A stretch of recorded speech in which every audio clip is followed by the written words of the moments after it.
പ്രതീക്ഷ തിരുവനന്തപുരം കോർപ്പറേഷനിലും ജില്ല മുഴുവനും എങ്ങനെയാണ് ഇപ്പോൾ ഈ പോളിംഗ് പുരോഗമിക്കുന്നത് പ്രതീക്ഷ?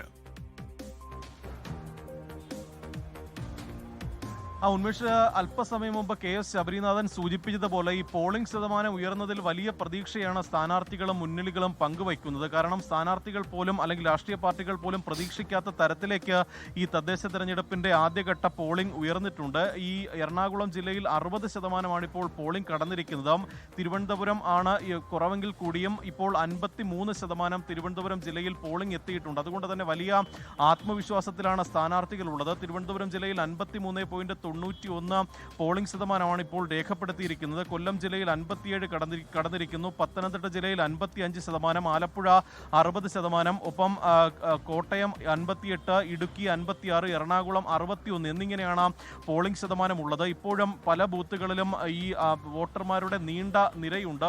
പരമാവധി ആളുകൾ പോളിംഗ് ബൂത്തിലേക്ക് എത്തുന്നു എന്നതാണ് രാവിലെ മുതൽ തന്നെ പലയിടങ്ങളിലും കാണാൻ കഴിയുന്ന കാഴ്ചകളൊപ്പം തികഞ്ഞ ആത്മവിശ്വാസത്തിലാണ് ഓരോ സ്ഥാനാർത്ഥികളും ഉള്ളത്. കൃത്യമായൊരു ജനവിധി ഈ തിരഞ്ഞെടുപ്പിൽ ഉണ്ടാകും എന്നതാണ് പ്രധാനമായും പറയുന്നത്. അങ്ങ് ഇങ്ങ് ചില സംഘർഷങ്ങളൊക്കെ ഉണ്ട്. അതുമായി ബന്ധപ്പെട്ട ഈ തെരഞ്ഞെടുപ്പ് കമ്മീഷൻ നടപടി സ്വീകരിക്കണം എന്നുള്ള ആവശ്യമാണ് രാഷ്ട്രീയ പാർട്ടികൾ ഉന്നയിക്കുന്നത്. അതിനുൾപ്പെടെയുള്ള കാര്യങ്ങളിൽ തുടർ നടപടി ഉണ്ടാകും എന്നുള്ള പ്രതീക്ഷയാണ് രാഷ്ട്രീയ പാർട്ടികളടക്കം പങ്കുവയ്ക്കുന്നത്. ഈ തിരുവനന്തപുരം ജില്ലയെ സംബന്ധിച്ച് ഏറ്റവും കൂടുതൽ ഉറ്റുനോക്കുന്ന ഒന്ന് തിരുവനന്തപുരം കോർപ്പറേഷനാണ്. കോർപ്പറേഷൻ ഈ ഒരു തുടർ ഭരണം കോർപ്പറേഷനിൽ ഉണ്ടാകുമോ, അല്ലെങ്കിൽ ഈ ഭരണം കോൺഗ്രസ് തിരിച്ചു പിടിക്കുമോ, അല്ലെങ്കിൽ ഒരു അട്ടിമറിയിലൂടെ BJP ഭരണത്തിലെത്തുമോ എന്നുള്ള വലിയ ആകാംക്ഷ തിരുവനന്തപുരം കോർപ്പറേഷനെ സംബന്ധിച്ചുണ്ട്. അത്തരത്തിലൊരു വലിയ പ്രചരണമാണ് കഴിഞ്ഞ കുറേ നാളുകളായി തിരുവനന്തപുരം തലസ്ഥാന ജില്ല കണ്ടത്. അതിൻ്റെ ഒക്കെ തന്നെ ജനവിധി എന്താകുമെന്നുള്ള വലിയ ആകാംക്ഷയിലാണ് ഓരോ സ്ഥാനാർത്ഥികളും ഉള്ളത്. ഇനി ഈ വോട്ടെടുപ്പ് കഴിയാൻ മണിക്കൂറുകൾ മാത്രമേ ഉള്ളൂ. പക്ഷേ ഈ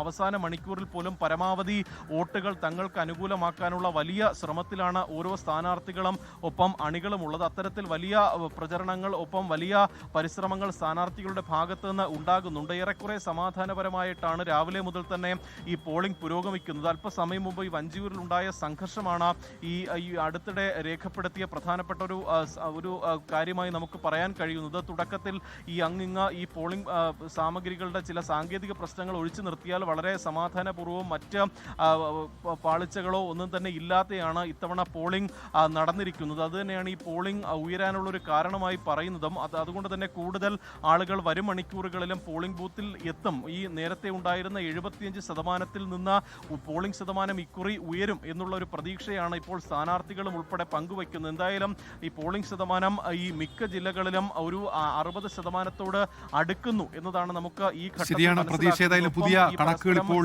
വരുന്നുണ്ട് പ്രതീക്ഷ. തിരുവനന്തപുരത്ത് 53.91%, കൊല്ലത്ത് 57.78%, പത്തനംതിട്ടയിൽ 55.78%, ആലപ്പുഴയിൽ 60.34%, കോട്ടയത്ത് 58.18%, ഇടുക്കി ജില്ലയിൽ 56.78%, എറണാകുളത്തേക്ക് എത്തുമ്പോൾ അത് 61.36%, പത്തനംതിട്ടയിൽ 55.54%. ഇങ്ങനെ പോളിംഗ് വിവരങ്ങൾ കൂടുതലായി ഇപ്പോൾ അപ്ഡേറ്റ് ചെയ്യപ്പെടുന്നുണ്ട്.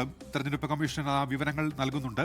കോർപ്പറേഷനുകൾ പരിശോധിക്കുകയാണെങ്കിൽ തിരുവനന്തപുരത്ത് ഒടുവിലെ വിവരമനുസരിച്ച് 45.65% ഇതുവരെ രേഖപ്പെടുത്തിയിരിക്കുന്ന പോളിംഗ്.